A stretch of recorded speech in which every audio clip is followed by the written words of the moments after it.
Hey everyone, we are live at Paste Studios right now with Nick Waterhouse. Man, Nick, thanks for doing this. My pleasure. Thank you for having us. Yeah, dude, we had John Batiste like a year and a half ago maybe, and he did nothing but rave. I mean, he played music also, but he raved about you. He's like, dude, you need to have Nick Waterhouse in this studio, and here we are today. This is happening. This has come to fruition. I love him. And we've been messing around in our own little tiny room in New York City around that time, I think. Good. Yeah, we were working on a few projects there. Nice. Well, hopefully the messing around in that tiny room makes its way into the into the wider world. Absolutely. Yeah.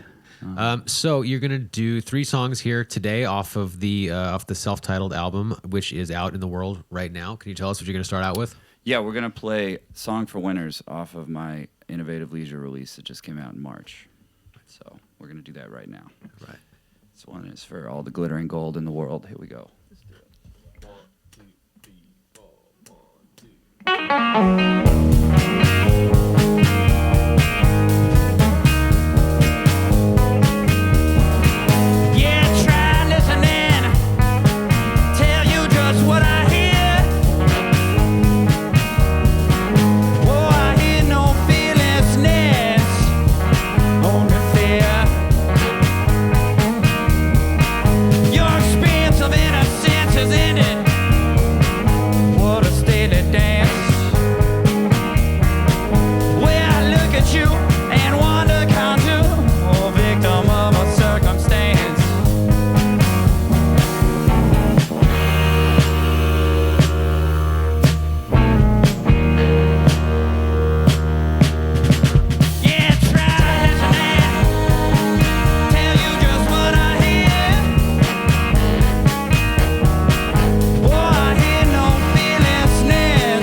Thank you. All right, thank you. Yeah.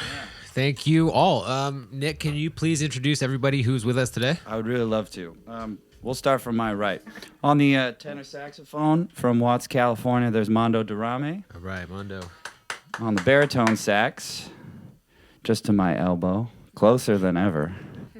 From New York City, Miss Paula Henderson on the bari sax. We've got on the drums from Los Angeles, California, Jay Rudolph. On the bass, from Nashville, Tennessee, Miss Jessica Wilkes. Right. And finally, on backing vocals and percussion, Miss Carol Hatchett, who is a feature on several of my recorded works. Right. So is this what people see when they go to see you at you're at the Foundry in Philly tomorrow, you're at Rock and Roll Hotel in DC on Friday, Charlottesville on Saturday. Is this similar to the setup that people see on stage? Yeah, the only thing we're lacking today is keys. But you know, we have keys. I know. There was a grand bargain made this morning, unbeknownst to me. I play keys. Well, shoot, you know, all right. You don't, Well, the next song's in D flat. If you're feeling extra participatory, yeah. When you see me play, you know, you might see me with 3 singers and an extra horn and a congero, which is my preferred function of doing all these tunes. But I don't know, what does that word mean? a guy who plays congas. Oh, yeah. Makes I'm just sense. trying to respect the culture, you know. Yeah, this is a learning moment, man. Now I know what if that you is. look at the album cover, actually, Andres Renteria, who's been on 3 out of 4 of my records now, he's the figure walking blurrily behind me on the new album, and he is such a fixture of these songs.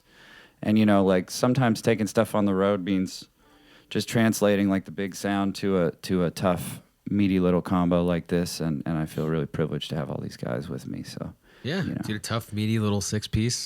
Dude, sounds outstanding, man. I really, really enjoy what you guys are doing here today, so thanks for bringing it here to us. Can you tell us what you're going to do second today? Should we do, you guys want to do Black Glass or Wherever She Goes? What do we say?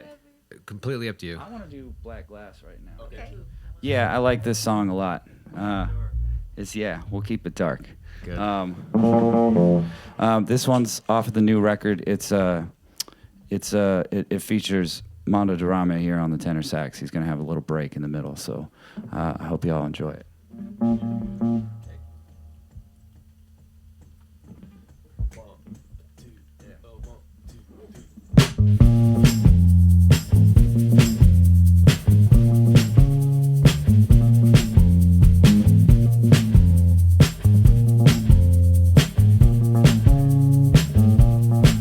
I've got a question.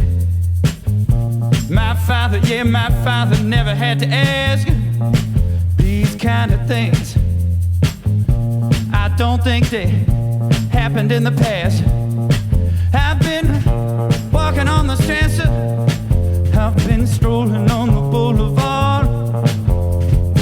Long before cold computing, you know they handle cards.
Things come my father never saw past.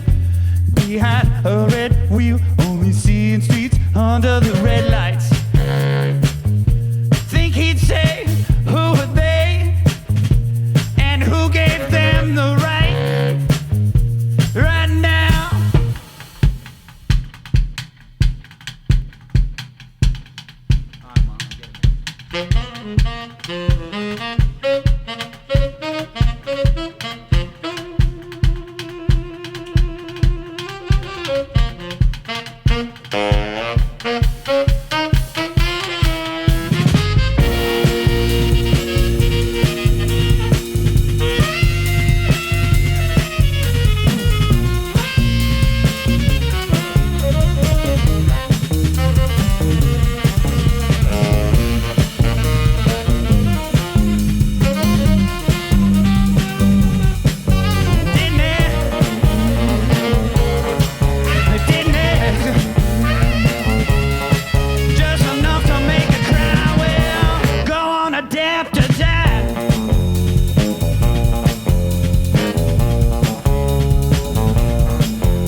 All right, thank you. Yeah, thank you. Yeah, man. So this room, I don't think that I gave the rundown of what all this stuff is, but this is rock history going back to 1953 behind us here, and it just seems very conducive to talking about what you were listening to, whether Sure.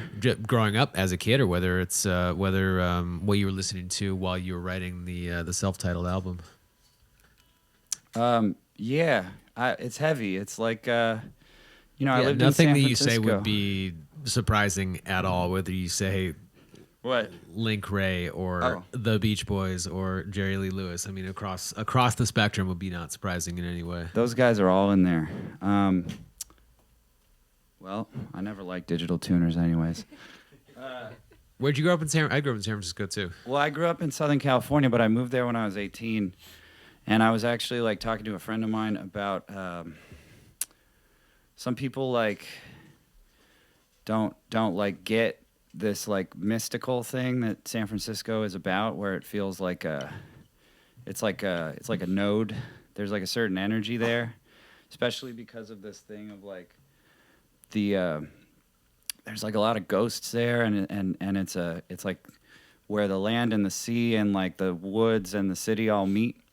So it feels like you're in this, like, you could be in a really dense city, like in the Tenderloin or somewhere downtown late at night, and then the very next day you find yourself like in the Presidio, where it's like eucalyptus and fog and plenty of ghosts out there too. That's There's right. And very much burial ground. like there's this thing that I think is really particular to it that whether I liked it or not, it influenced me. There was a day where I was working in a corner shop, and this older hippie lady who looked kind of like she had emerged from like a ghost ship. She walked up and she handed me a Them double album and Van Morrison's Blowing Your Mind and a bunch of Mose Allison records, and she's like, "These have been waiting for you." And like that was already on like that was stuff that I grew up listening to, but it sort of just reaffirmed this like psychic connection, and it's really like kind of the nexus of all my influences. Like somebody like Mose Allison is an artist that articulated himself through like a language that was really familiar, but idiosyncratic, and he had like a home there. That was almost like his second home base. And like I'm sure on all these tapes there's all kinds of ghosts that were floating around me at the time. Whether I was sitting up in my room hearing TB Sheets all the time, or I was listening to stuff like Link Ray or the Ringleaders or the Midnighters or Booker T and the MGs. Like, it's a stew, and then this ended up the way it did.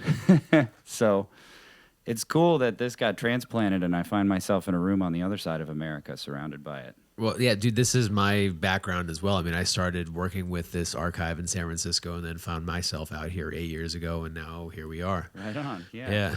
Yeah. Do you think that lady maybe just carries around copies of the record Blowing Your Mind just so that she can blow minds constantly? I'd never want to presume that somebody's a hustler in that city. Well, she gave you the records. I know. That's not a very good hustle. Well, it might be for her ego, just to feel like she can throw tarot cards and tell somebody's future through records, know. But when that happened, I just that's like a confluence of things, and those are my influences at my heart. There's like a lattice work of this stuff that's even more. It's not just like a superficial engagement. It's like a very deep feeling, like. But I don't put anything on a pedestal. I just believe in confluence. Yeah. Yeah, man, it's important to me too. I mean, my parents grew up in Michigan, and Michigan is not as awesome as San Francisco was in 1967. So they moved the fuck out to San Francisco because it was the middle of the universe then, sure. And I grew up there because of that. And right, it's important to me too. Can you tell us what you're going to do third today? Yeah. By request, we'll be doing a number called Wherever She Goes, She's Wanted, which is also off the new record. And I wrote it with my friend John Anderson, who I met in San Francisco.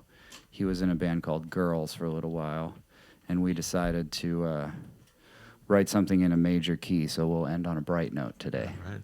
Yeah.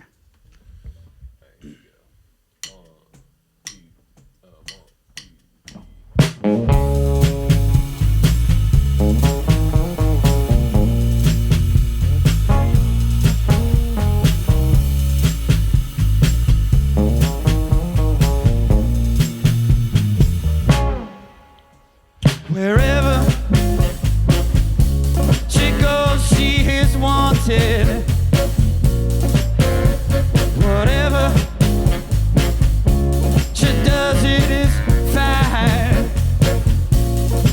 Some smile, and some find it daunting. It's hers, not yours, not mine.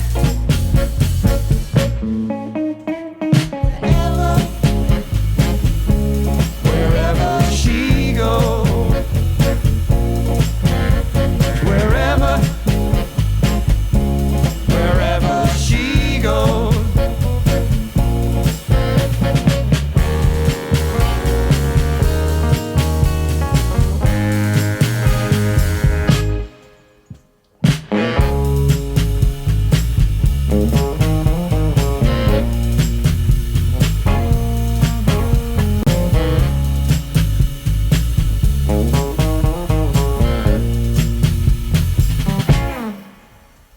Whenever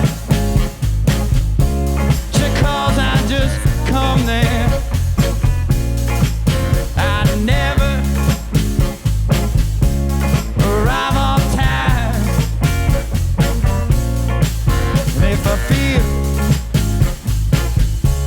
the pace it is crushing, I just see her smiling. Wherever she goes,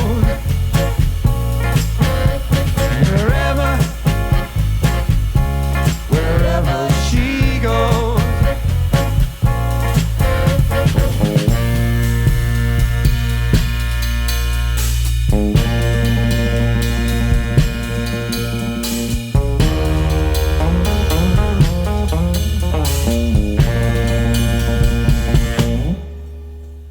Wherever she goes,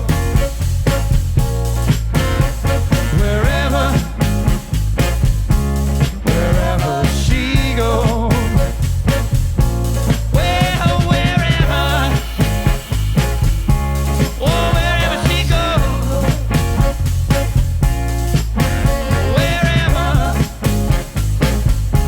wherever she goes.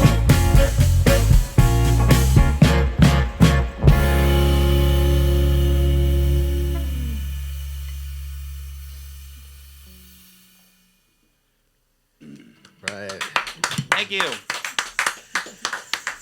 Yeah, thank you, man. Have a great show. Everybody have a great show. Tomorrow you're at Foundry. The Foundry in Philly tomorrow, and there are more dates which I should have written down but didn't. Philadelphia, Washington, D.C., Charlottesville, Virginia, Atlanta, Georgia, New Orleans. Dude, what? This is all true. Wait, keep going. I have it all up now. Houston, Texas, Yeah. Dallas, Texas, Austin, Texas, Oh my God. and all the way back to California. Oh, I hit He that? said New Orleans. Yeah. One Eye Jackson, New Orleans. Yeah, all that is true. Jesus, good for you, man. That is all reiterated at nickwaterhouse.com. And travel safely and best of luck on the album. Thank you guys for sharing. Thank you very much. Thank 3 you guys songs for from it having today. us. All right.